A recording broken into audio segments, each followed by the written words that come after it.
நேபாளில் கலவரம் கட்டுக்கடங்காமல் போயிட்டு இருக்கு. இதுக்கு காரணம் என்ன அப்படின்னு பார்த்தீங்கன்னா, நிறைய பேர் வந்து படிச்சிருப்பீங்க, சோஷியல் மீடியா பேன் பண்ணிட்டாங்க அதனால அப்படின்னு சொல்லிட்டு.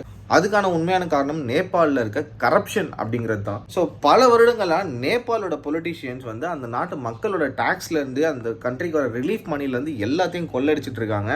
ஸோ இப்போ அந்த நேபாள் அப்படிங்கிற நாடு எந்த மாதிரி சூழ்நிலைக்கு தள்ளப்பட்டிருக்குன்னா, வருங்கால சந்ததியினர், அதாவது இப்போ படிக்கிறாங்கல்ல, ஸ்கூல் காலேஜ் படிக்கிறவங்க, இந்த ஜென்சி கிட்ஸ்க்கு வந்து வருங்காலத்தில் வேலையே இருக்காது. அந்த மாதிரியான நிலைமைக்கு போயிடுச்சு. பொலிட்டீஷியன்ஸ் லிட்டரலி எல்லாத்துலேயுமே கொள்ளடிக்க ஆரம்பிச்சிட்டாங்க. பப்ளிக் ப்ராப்பர்ட்டி எடுத்து பிரைவேட் கொடுக்கறது, நேஷனல் ஏர்லைன் ஸ்கேம். கோவிட் டைமில் பிபிஇ கிட், ஆக்சிஜன் மாதிரி பொருட்கள் வாங்குறதுக்காக மற்ற நாடுகள்லேருந்து கொடுக்கப்பட்ட அந்த நிதிகள்ல இருந்தும் வந்து இவங்க பயங்கரமாக கொள்ளடிச்சிருக்காங்க அப்படின்னு சொல்கிறாங்க. இங்கே நாட்டு மக்கள் வேலைக்கும் உணவுக்கும் ஹெல்த் கேருக்கும் திண்டாடிட்டு இருக்கிற வேலை இல்லை.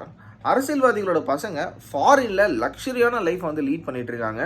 ஒரு கட்டத்துல இதை பொறுத்துக்க முடியாத நாட்டு மக்களும், குறிப்பா ஜென்சி கிட்ஸ் பாத்தீங்கன்னா, இதுக்கு அகேன்ஸ்டா போராட்டம் பண்ண ஆரம்பிக்கிறாங்க. அந்த சோஷியல் மீடியாஸ் பேன் பண்ணதுக்கு அப்புறம் இந்த போராட்டம் கலவரமா மாறுது.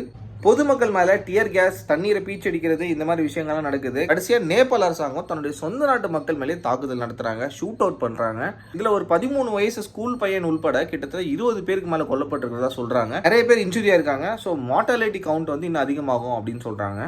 ஸோ இதனால் ஆவேசம் அடைஞ்ச மக்கள் நேபாள் பார்லிமெண்ட் அண்ட் பொலிட்டீஷியன்ஸோட வீடுகள் மேலேயும் வந்து தாக்குதல் நடத்த ஆரம்பிச்சிட்டாங்க.